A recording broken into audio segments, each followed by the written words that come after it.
It got to be tough on y'all to ask me what questions y'all gonna ask me all these years. I mean, what are you gonna do? What are you gonna? I'm saying, what is gonna do? What are you gonna say? I mean, what more can you ask for 20 years? And I mean, just take a deep breath. I know we got to do this because you got to go to your boss and say y'all want to get paid.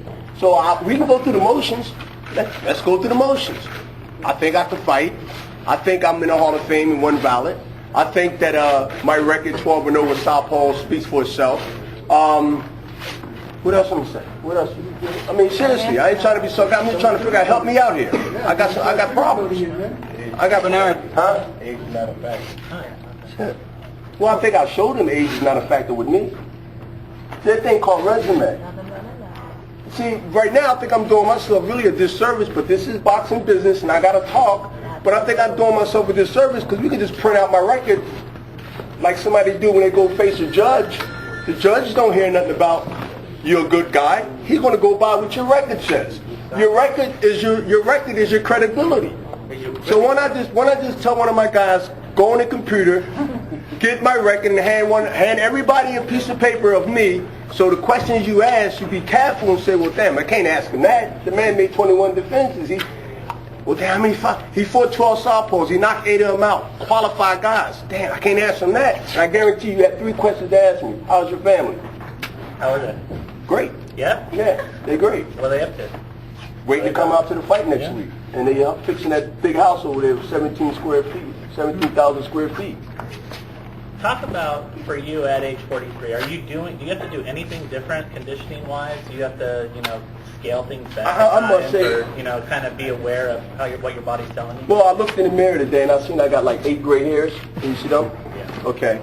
Also, I usually get up at 5 and run for the last 20 years. It's 6:30 now. So I'm starting to see the effect of being a senior citizen. I'm serious. I'm starting to, crap in my pants now. I'm getting up at 6:30. I'm getting up at 6:30 when I normally get up at 5. So I'm figuring maybe that's that slow process that they keep trying to remind me of. And you know what? It's starting to sink in. Let me educate you on it in case you don't know. It's good print too.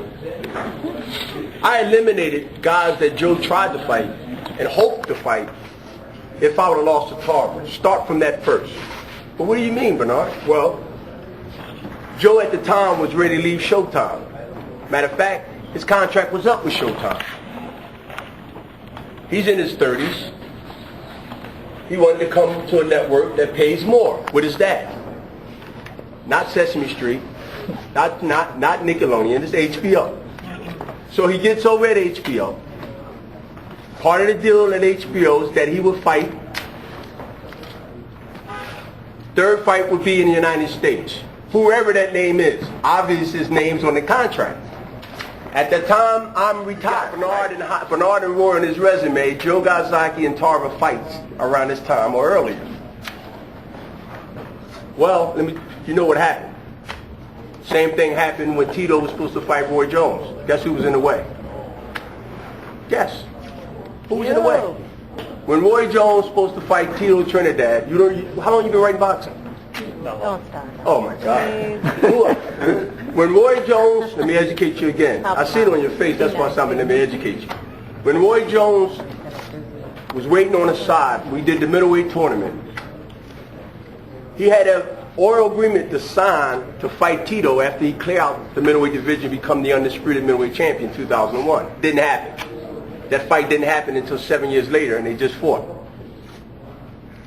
Fast forward. Joe Calzaghe expected to fight Winky Wright, Tarver, or Jermaine Teller. I don't have to tell you what happened to Jermaine Teller. His plans got messed up through Pavic. Winky Wright was another opponent for Joe. That plans got messed up because a guy named Bernard Hopkins. Door number 3. You know who's behind door number 3? HBO contract third fight in the United States? Here I am. Don't let him fool you. Don't let him fool you. So they ain't doing me no favor. I'm doing him a favor. He's coming here because he has to come here. Not only contractual reasons. Not only contractual reasons. But see, most of y'all probably don't even know that. I do though. This is a fact. So he's here because he has to be here. And I'm welcoming him here. I just happen to be the guy at door number 3 waiting on him. Scary thing. Scary thing. I got out that rocking chair that Tarver gave me. You know, he gave me a rocking chair. I got out of that and said, okay. He called me out on TV. Let's go. He had to come here. 3rd fight, United States. I could have waived it though. I could have waived it and say, look, let's go to Wells. But why? For what? Bernard, what about some of the things that you've been saying against this fight against Joe? Do you think you've gotten into his head? I don't know what I did. I don't. What's going to get into his head is the left hand and the right hand. So I don't say things to get in people's head. I say what I mean. I say what I feel.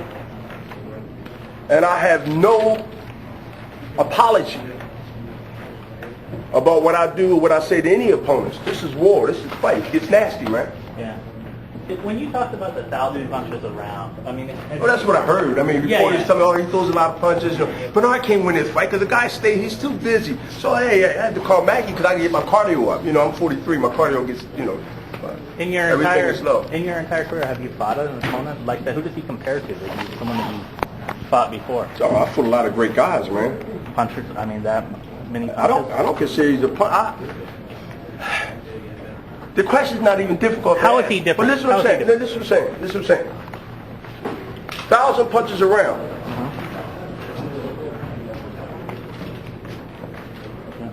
I can stand in the corner and throw 1,000. I didn't hear the word connect punches. See, it's a difference. If we judging on throwing punches or connecting punches, I'm from maybe a different era as far as the way I think. I'm from that era where you throw a lot of punches, but those punches too hit something. So I can go ahead and bluff and bullshit everybody and be like this. You count that as effective punches? No.